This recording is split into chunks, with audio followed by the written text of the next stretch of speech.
Bismillahirrahmanirrahim. Assalamualaikum warahmatullahi wabarakatuh. Waalaikumsalam warahmatullahi wabarakatuh. Alhamdulillahirabbil alamin. Wassalatu wassalamu ala asrofil anbiya'i wal mursalin wa ala alihi wa sahbihi ajma'in. Amma ba'du. Anak-anakku sekalian, selamat datang kembali di pembelajaran kimia.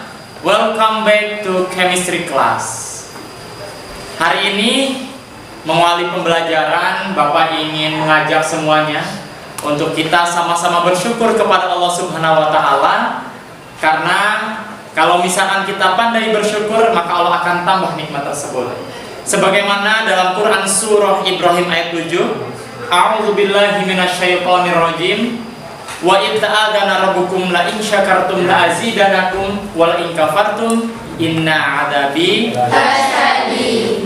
Allah telah berjanji bahwa Allah akan menambah nikmat makhluknya, nikmat umatnya, nikmat kita semua apabila kita pandai bersyukur. Untuk itu, Bapak mendorong kalian semua jangan lupa untuk bersyukur agar nikmatnya ditambah, agar proses belajarnya menyenangkan, agar apa yang kita cita-citakan juga bisa terwujud. Baik, ngomong-ngomong hari ini apa kabarnya? Alhamdulillah luar biasa, tetap semangat, selalu ceria. Allahu Akbar, bisa. How about you, Mr. Danny? Oh, thank you. I'm great today and I'm happy because hari ini Bapak bisa ketemu kalian lagi dengan semangat yang baru tentunya, dan semangat ini menjadi modal kita untuk bisa mengikuti pembelajaran sampai selesai. Baik, anak-anak semua, seperti biasa Bapak akan mengecek dulu kehadiran kalian semua. Bapak akan mulai. Yang pertama ada Irma, Hadiro. kemudian Ana Nur Hasanah, Hadiro. Diki Maulana, Dimas Pandu Wijaya. Hadir. Ya, Dimas gimana? Katanya kemarin sempat sakit ya, sekarang sudah sehat? Alhamdulillah, Pak. Alhamdulillah.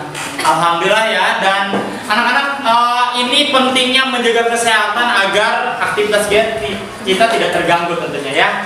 Bapak lanjutkan. Eva Fatmawati, Hadiro. Fitria Umaini, Hadiro. Khairul Anam. Hadir. Baik anak-anak sekalian, hari ini kita akan belajar tentang larutan elektrolit dan non Elektrolit. di mana tujuan pada pembelajaran kali ini yaitu siswa mampu mengidentifikasi mana yang dimaksud dengan larutan elektrolit dan mana yang dimaksud dengan larutan non elektrolit. Nah, kalau kita berbicara tentang larutan elektrolit dan non elektrolit, pasti mungkin ada yang berpikir, kira-kira ada nggak ya keterkaitan larutan elektrolit dan non elektrolit dengan kehidupan sehari-hari? Nah, Bapak di sini sudah menyiapkan PowerPoint. Kita lihat ada gambar yang pertama. Di sini kalian pernah melihat orang yang diinfus? Pernah. Atau mungkin ada yang secara langsung keluarganya yang pernah diinfus karena sakit. Nah, kira-kira orang yang diinfus ini kenapa? Karena kurang Karena kurang cairan. Jadi di dalam tubuh kita itu ada cairan dan juga mineral yang ketika kita kekurangan itu maka dibutuhkan bantuan. Salah satunya adalah dengan cairan infus ini. Nah, pemanfaatan atau aplikasi dari cairan infus merupakan pemanfaatan dari larutan elektrolit dan non elektrolit. Nah, yang kedua, Bapak di sini punya gambar selanjutnya. Kira-kira ini gambar apa, anak-anak? Buaya. Ada buaya yang meninggal karena dia memangsa belut listrik.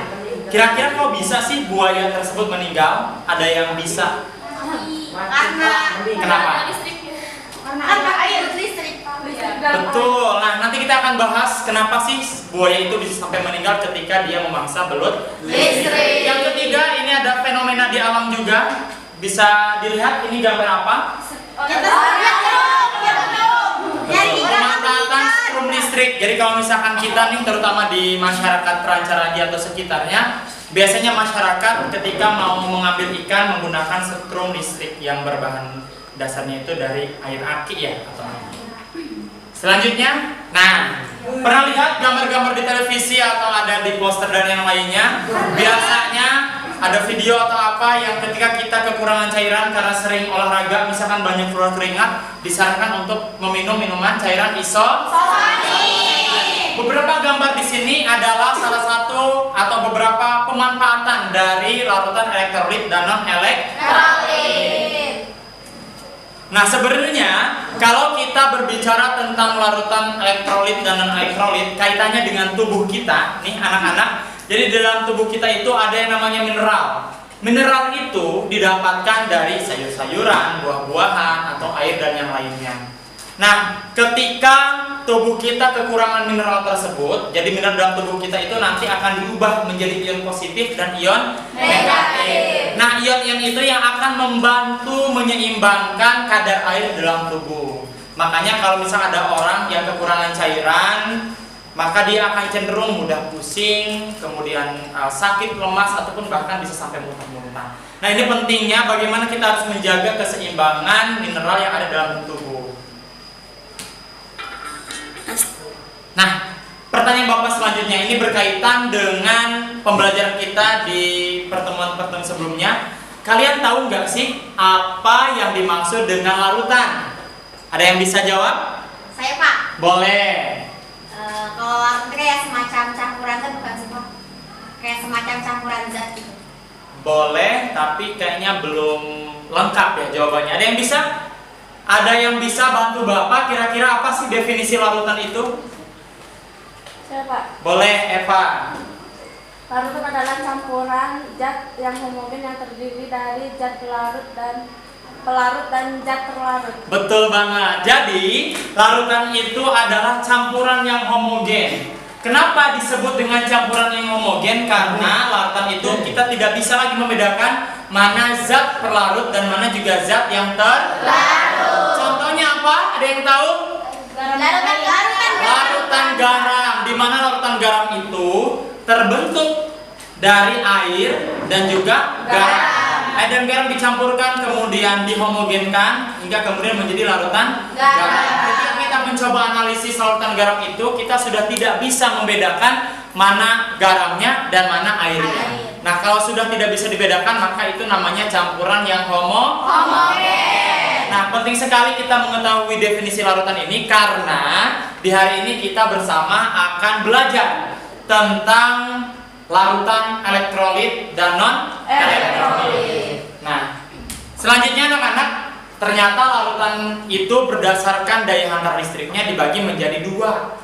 Yang pertama itu ada larutan elektrolit dan yang kedua ada larutan non elektrolit. Kemudian larutan elektrolit ini dibagi lagi menjadi dua. Ada elektrolit kuat atau strong electrolyte. Yang kedua ada elektrolit lemah atau weak electrolyte. Nah, hari ini Bapak akan mencoba mendemonstrasikan. I would like to show you how to use this tool. Nanti Bapak akan mencoba mendemonstrasikan ke kalian bagaimana menggunakan alat ini.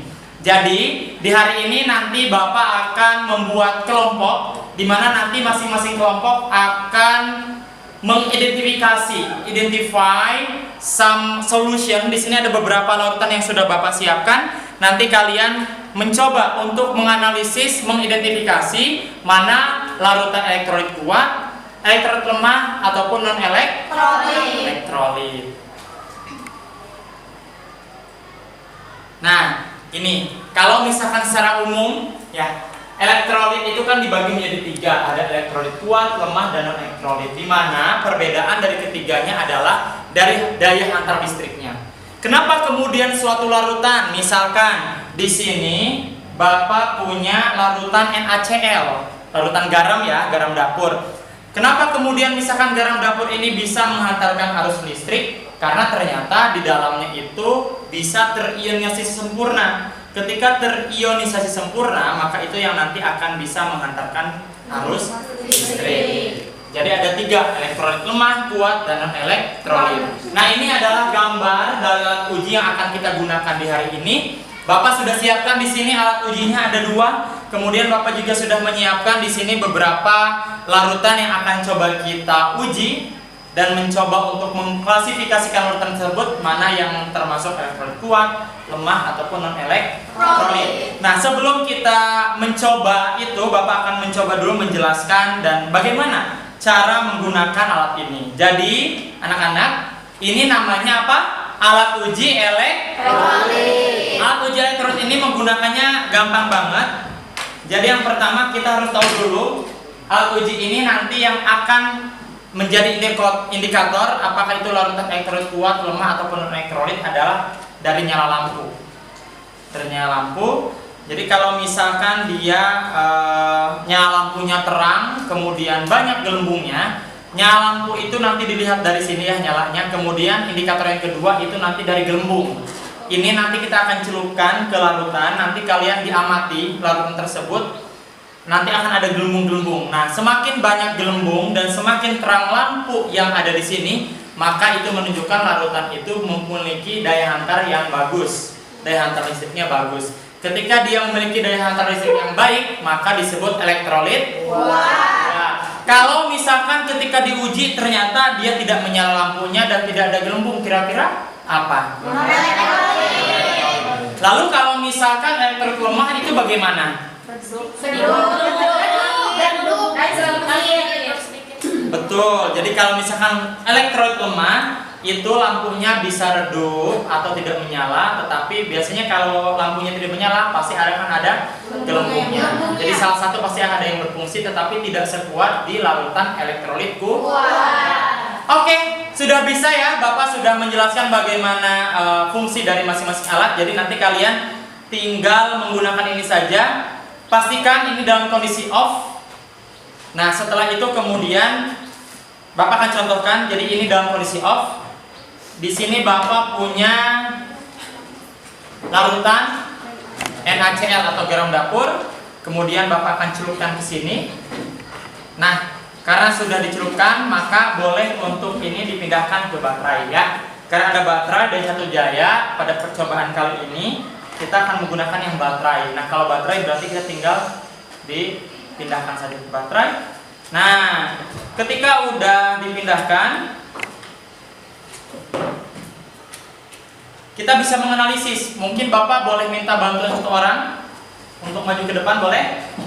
Boleh. Sini Fitria Umayani.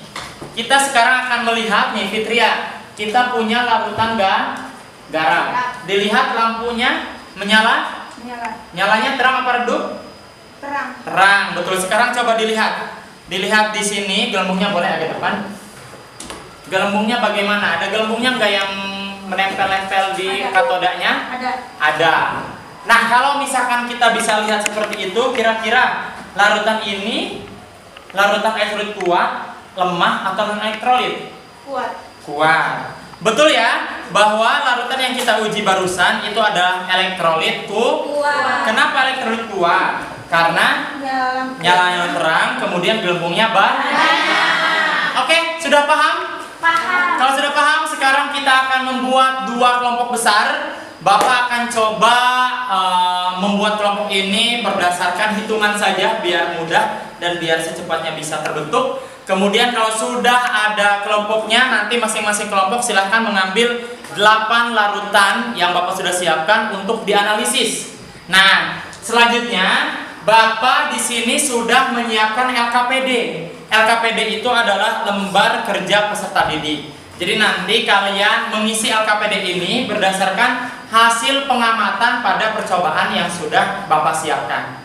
Sampai sini ada pertanyaan? Tidak. Sudah paham semuanya? Paham. Baik. Kalau begitu, kita mulai membuat kelompok.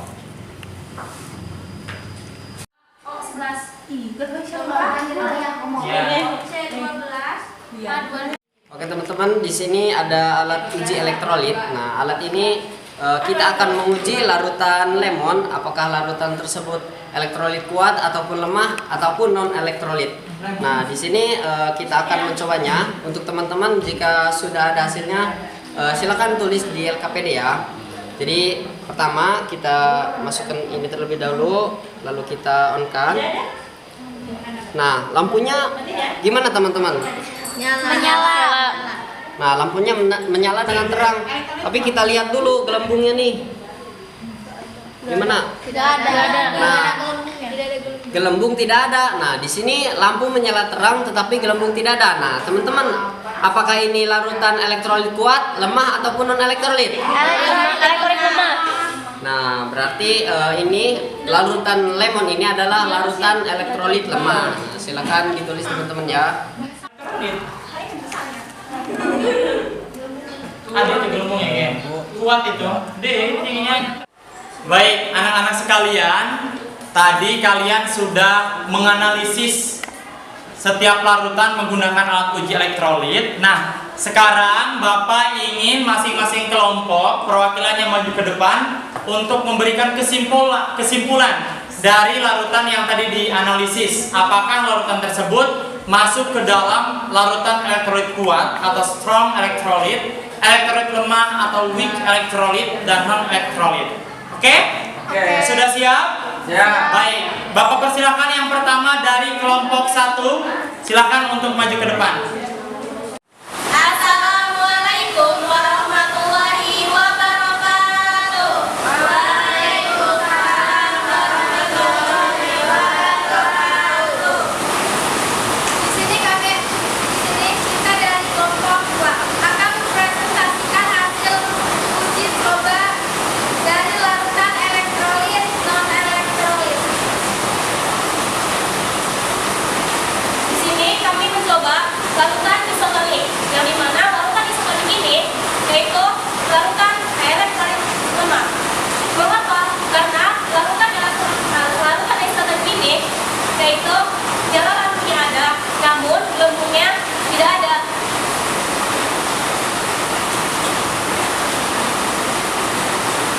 Yang kedua itu larutan basah. Larutan basah itu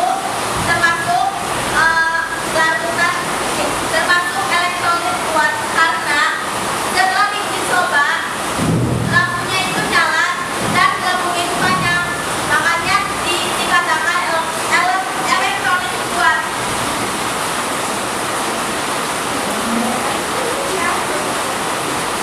Terima kasih. Baik, terima kasih kepada siswa-siswi Bapak yang tadi sudah berani untuk mempresentasikan hasil dari temuan yang tadi menggunakan alat uji elektrolit dan elektrolit dari semua larutan yang sudah disediakan. Nah, tadi secara umum bisa Bapak simpulkan, ada yang sudah tepat menjelaskannya dan ada yang perlu penyempurnaan. Jadi Bapak akan coba ulas lagi, kenapa sih larutan ini disebut larutan elektrolit kuat, lemah, ataupun non elektrolit. Seperti kita ketahui bahwa elektrolit kuat ya, itu adalah elektrolit yang bisa menghantarkan arus listrik. Kenapa bisa menghantarkan arus listrik? Karena larutannya terionisasi sempurna. Misalkan ada larutan NaCl. Nah, larutan ini dia akan terionisasi sempurna menjadi Na+ dan Cl-. Nah, ketika kita uji menggunakan alat uji elektrolit, Cl+, Cl- dan Na+, berarti nanti karena ini elektrodanya negatif, maka nanti yang positifnya Na kan? Na, di sini Na. Na+ akan nempel di sini. Sedangkan Cl- itu nanti akan nempel di sini. Nah, karena dia menempel di elektroda ini yang nanti akan mengakibatkan si lampunya ini menyala terang. Karena semua ionnya itu nempel ke elektrodanya, baik ion positif ataupun ion negatif. Berbeda misalkan dengan larutan lemon yang ternyata setelah kalian uji itu nyala lampunya redup dan gelembungnya sedikit. Nah, itu menunjukkan bahwa larutan tersebut adalah larutan elektrolit lemah. Kenapa? Karena tidak semua ionnya ini, jadi ada beberapa misalkan ion dari larutan lemon itu, atau misalkan larutan cuka ya, CH3COH yang masih ada dalam bentuk molekul. Jadi sebagian ada yang nempel ke elektroda yang ion-ionnya yang ini nanti akan terlihat seperti gelembung. Ada yang masih bentuknya molekul di sini dalam larutannya.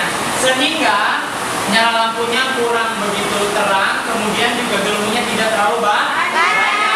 Begitupun dengan larutan elektrolit. Nah, kalau larutan elektrolit ini kan beda sekali. Dia tidak menyala dan juga tidak ada gelembung. Kenapa? Karena dia tidak terionisasi, sehingga larutan tersebut molekulnya masih mempertahankan diri, tidak berpisah menjadi ion. Sampai sini ada pertanyaan? Sudah paham ya? Baik, Bapak rasa pertemuan kita di hari ini cukup sekian. Selanjutnya jangan lupa untuk terus membaca bacaannya, terutama tentang materi yang tadi Bapak sampaikan, yaitu larutan elektrolit dan non elektrolit lemah. Kemudian LKPD yang Bapak tadi sampaikan nanti kita kumpulkan di akhir ini untuk Bapak periksa. Terima kasih banyak, tetap semangat, harus sehat agar kita bisa terus semangat belajarnya. Ya, pertemuan depan kita akan tetap masih membahas tentang larutan elektrolit dan non elektrolit, tetapi nanti kita akan coba mensimulasikannya dalam bentuk lain. Misalkan nanti Bapak akan sampaikan dalam bentuk video dan juga mengerjakan contoh-contoh soal dari larutan elektrolit dan non elektrolit. Terima kasih banyak. Bapak tutup dengan mengucap alhamdulillahirabbil alamin. Wassalamualaikum warahmatullahi wabarakatuh.